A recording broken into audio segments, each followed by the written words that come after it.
Welcome to AlexGs Aquarium, everybody. Today I want to talk about more maintenance for the 1600 gallon system. Specifically, the XF250 gyre pumps are going to get their cleaning. Now, these pumps normally should be cleaned at least once a month. With all the algae outbreak issues I've been having, I've been doing it a little bit more frequently, every 2 to 3 weeks. And I gotta say, this is probably one of the more complex pumps to do maintenance on. There are a lot of working parts in these pumps, but I have to say, even with that said, the amount of water flow and the type of water flow they produce really makes it worthwhile to me to do a few extra steps of maintenance for these pumps. And it really doesn't take all that much time after you do it a handful of times. And we're going to go through, I'll show you all the maintenance I do on these pumps, and then we'll go through an assembly, a disassembly, show you some of the challenges that I also have. I think there is one particular part in here to remove and clean, which I would put on more of a difficult side. Let's jump right in and talk a little bit about the tools you're going to need. You'll need some kind of toothbrush, cleaning brush, scrubby pad. They recommend a little piece of rigid RO tubing. I also just have a couple of screwdrivers, a pair of pliers, which is needed in one spot, and then I also just grabbed a little Allen wrench to be able to use it to kind of push some of the bearings up, which I'll show you. But you could also use a toothbrush end, or you could also use rigid airline tube, and there's a bunch of different things to think about. First thing I do when I pull these pumps is I give them just a thorough inspection. There's only a small portion of the cord in the water, but I always kind of run my hand down it, feel it, make sure it feels okay. In this case, I could see that there's just one little tiny scuff on the insulation here. Not a huge deal, but it is noticeable. Check the other one out, and this one has got quite a bit of rough patches on the cord here.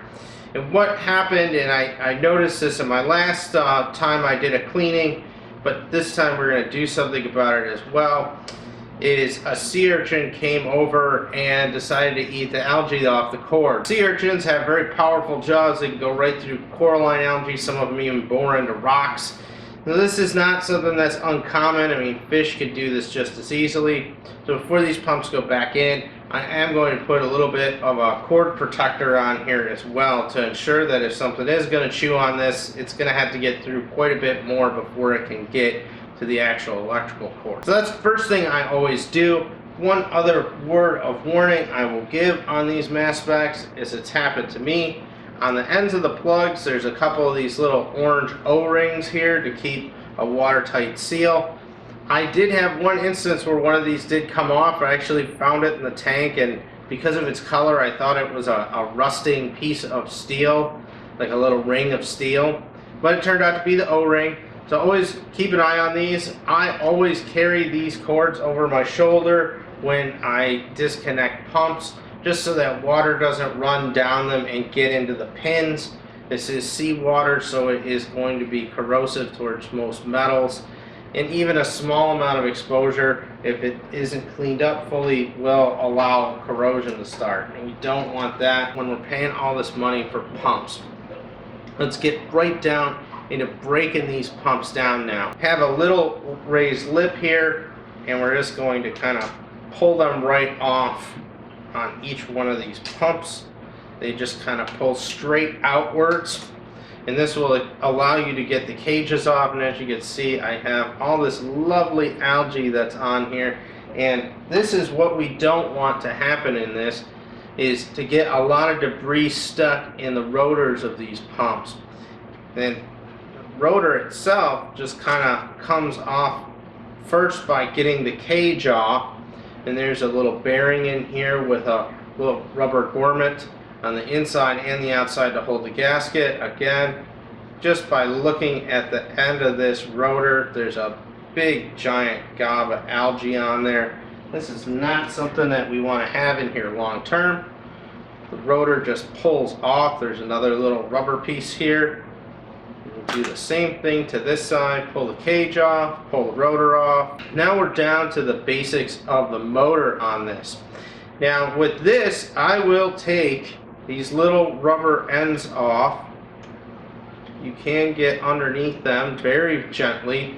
Remember, there's a ceramic shaft under here. You never want to damage this ever. You want to make sure that you take your time in pulling this off. And once you have these pieces off, I would set up a nice area where you can make a little pile of parts, because you're going to have quite a few here when all said and done. Now, I will say the final piece to remove to get down to the nitty-gritty and do a full cleaning on this gyre is probably the most difficult, and I would also say the most high risk of breaking something. Now, on the side where you have the Maxspect logo, where the actual M is, this side comes out to be able to allow you to pull the magnet out. Now, in Maxspect's videos, they will say just get a pair of pliers, put it in there, and it simply just pulls out. But I will kind of demonstrate this a little bit and try that. One, I can't even get my pliers in to do it. Let's try and move it. And I can't. And this is going to be the biggest problem. There's a couple of things we could do here to pop this out because it's stuck. One, I can try to push down on this, which I don't recommend. Now, there's only one other way to get this out that I could see. If I can't get a pair of pliers in here to get a twist started for removal, and it barely moves. It's really jammed in there, which tells me a couple of things. One, there's probably a lot of debris and marine buildup in here, which means it really does need a cleaning. But the other thing is that I have to be very careful at how I do this, because I don't want to damage the magnet, or more importantly, the ceramic shaft with the motor. And this is why we have to be careful with this. Now, I'm going to try to do something a little different to get this out. I think that I have a method. I don't recommend, again, pushing down on the shaft. If you do that and you do it hard enough, this little piece of ceramic, it's simply just going to snap, and we don't want that. I'm going to try and get a couple little pieces of acrylic rod and put them up against the ceramic magnet and use that as a pressure point to kind of push back on the other side, maybe give it a few light taps to see if we can't get this piece to come out of the motor housing a little bit better. The most challenging part here is going to be to not damage the ceramic shaft here. The magnet's attached to the shaft here, so we got to get this little part out. It's on the side again where the M for the Maxspect is. Because we don't want to harm the ceramic shaft, I've come up with a little idea here to see if we can't force this piece out without causing damage. And what I did is I took some little acrylic rods I had, and technically you could use any kind of piece of plastic. I would not recommend using metal if you can help it. And I'm not going to say this is going to happen to everybody, but it's happening to me. So I'm going to show everybody what I'm going to do to get this dislodged. There's 6 little holes in here that when you push on them, you are touching the edge of the magnet directly, which means we could use the magnet to try and force this piece out rather than the ceramic shaft. I'm going to flip this over, stand it on end, and then I have a 1-inch fitting which fits over the motor pretty nice here without actually touching the plastic. It distributes everything. And then I'm going to take a rubber mallet and just gently tap on this a few times, see if we can't get this little piece of plastic to pop out a little bit.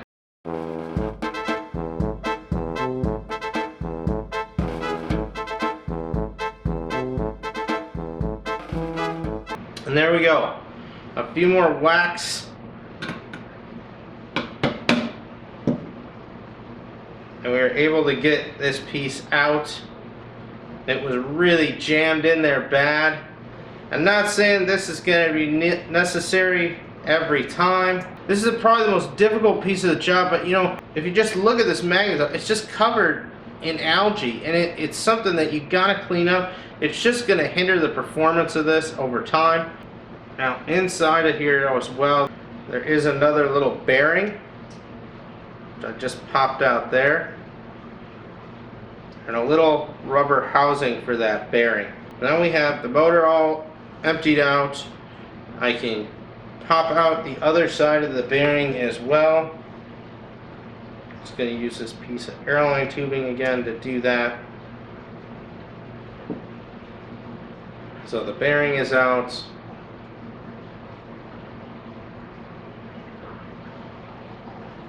On with this little rubber grommet.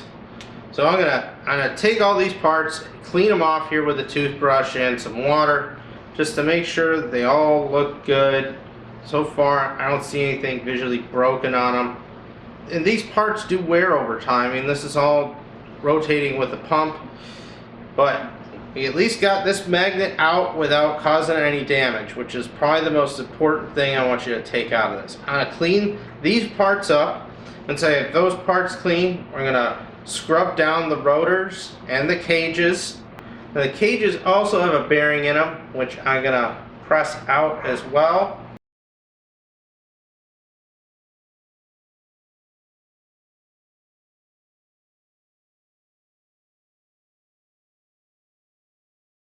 I'm gonna keep that one for that cage there, and then press the other one out here. There's also these little rubber ends on here.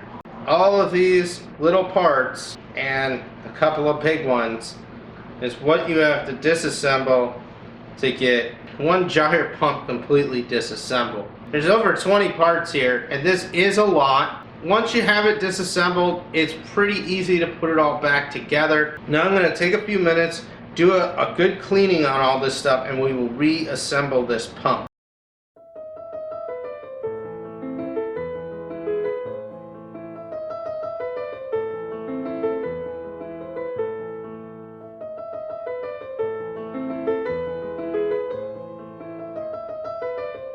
With all the different parts cleaned on here, we're now ready to go through and reassemble everything.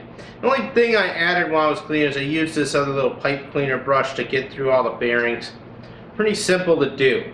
Now, everything that had a bearing in it, I try to put them all back in the same place where they were. Simply put the little rubber bearing holder back in first, and then push the bearing in. I just use my finger to do it. You don't have to use any kind of pliers or heavy tools for this. Should go in nice and easy. Same thing with the other side here. We're just going to put the little rubber piece in, and then the bearing is going to go right in over the top. And now that that's in secure, we have both of our bearings to hold our magnet in place. The magnet can go in either direction as far as I can tell on here. It does have a keyed, the ceramic shaft is keyed, which we'll get to the importance of that in a minute. But for now, we're just gonna simply put this in. And then we're gonna slide the other side in.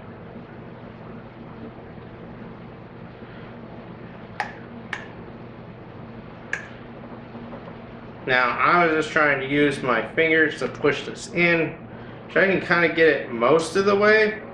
To get it the rest of the way, what I would suggest doing is getting a piece of hard plastic or a piece of wood, something that you could kind of press down evenly around with it. Now, this one was the one that did not come off easily, so I would expect that when I do this again, it's probably going to do the same thing to me on the next disassembly. But now that that's pressed in place, the magnet's in there, I can freely spin it with my fingers. It's kind of just levitating in there slightly. So we got a good chunk of this assembly done. This is probably the more difficult part. Now, the next piece I like to put on is these little end caps that go on here. Now, as I said, the shaft here for the Maxspect is keyed, and so are these little pieces. There's one little flat side. If you're not sure which side it is, you can kind of hold it up to the light.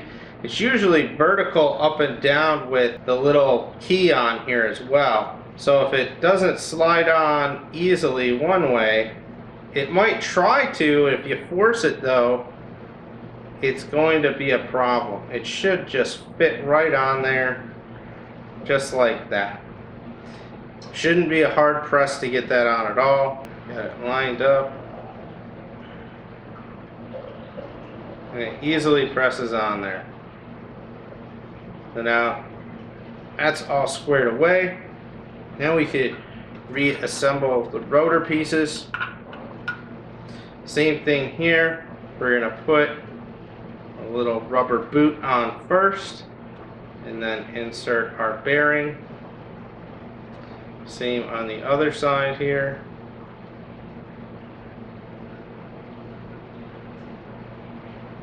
And don't forget these little rubber pieces here that go on the end caps. When I first put these together, I forgot one of these, and I had one of these gyres making a horrible squealing noise. I was getting kind of upset about it until I actually realized that it was, you know, my fault for leaving that part out. As soon as I replaced it, everything was working good. It's important to know which way your rotors are facing. They need to be facing a specific way. Which, here's the Maxspect logo here. So if we put it in this way, it's going to throw water backwards because of the direction of the rotor. So you want the opening grooves to be pointing kind of the same direction, unless you're going to do a reverse with it, and then that will simply just slide on. Now I think this is one of the more tricky parts, at least for me, is to get this all lined up good and then get it aligned so that you could simply press the cage back on.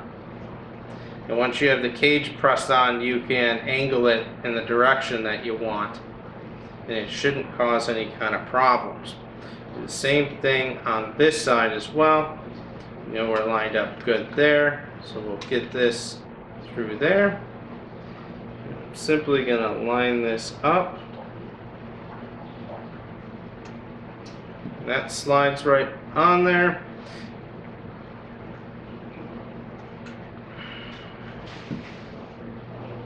So all these pieces are back on. Again, make sure you got the little side boots here. And then this piece here simply just clamps back on. That side is done.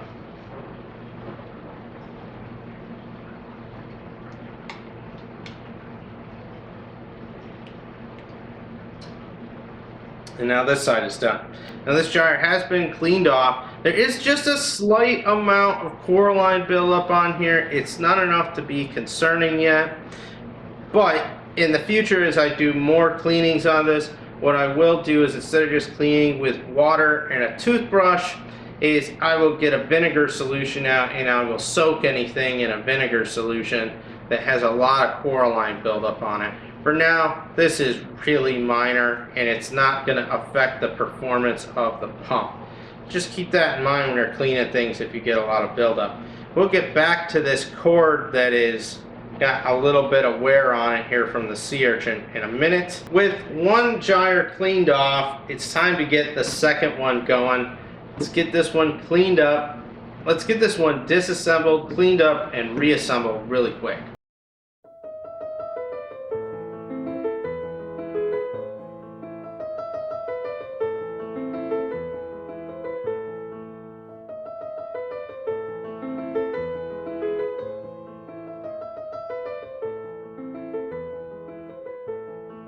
This one disassembled far easier. With the pair of pliers, I was able to simply pinch and just kind of twist and pull, and it pulled out easily. I'm interested to know if people have difficulties getting this out. I hope that other method I showed, if it gets stuck, and help some other folks if they get in a bind with it. This one came out nice and easy though. Let's get back to cleaning.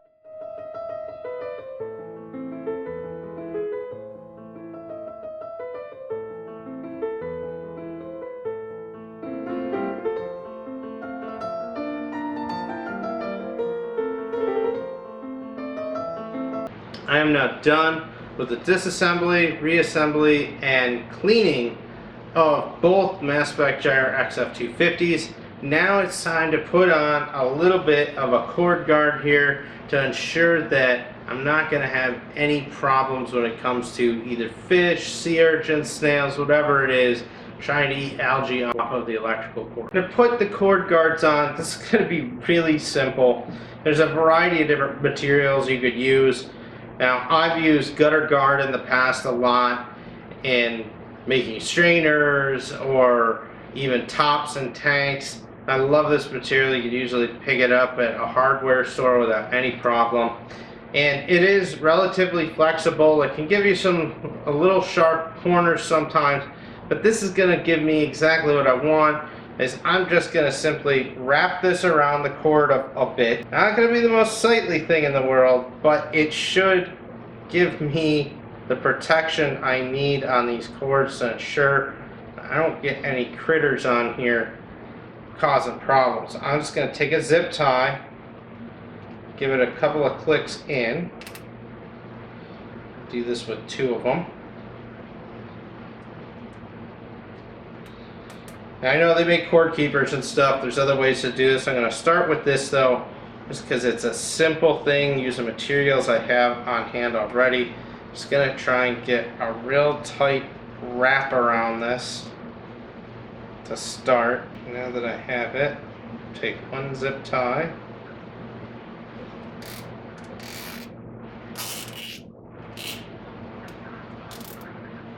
cinch it down a bit.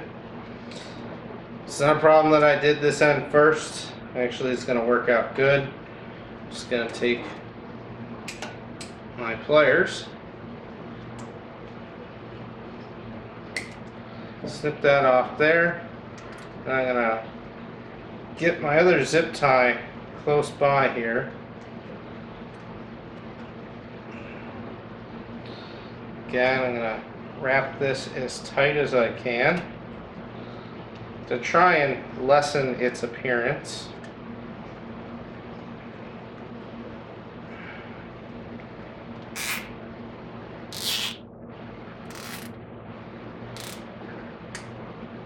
Okay. There we go. We got this. I think we're going to add one more zip tie here to the middle just to balance it out a little bit.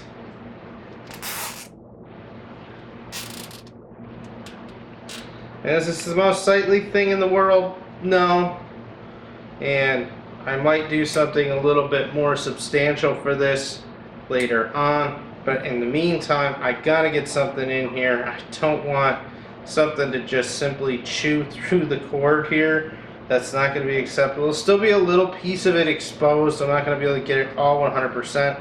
But this should give me a pretty good amount of protection here to ensure that fish or sea urchins especially can't really get in and start chewing on this cord. A fish might be able to get in there, but they're going to have a little bit more difficulty. Probably aren't going to mess with it too much. And simply when I go to clean this, I'll just either cut the zip ties and put some new ones on there, or I'm just going to kind of scrub it off with a brush and it should be fine. We'll get the other one done here and we'll get these pumps added back to the tank. Got our second guard on. We'll put these back in the tank now. Get them up and running again. Before I get these back and running in the tank, one more little word of advice with these gyres. Try to remember where you had everything set up for water flow direction. The very first time I did this, I accidentally had them pointing directly at the sand, and because they're at 100%, they blew sand everywhere. On top of that, all my delicate LPS corals, like my frog spawns and my hammers, and most importantly all my bubble corals, are beneath these things, because it's where the lowest flow is in the tank. So do yourself a favor and make sure they're aimed upwards, if anything, just slightly, and you can adjust them once you get in.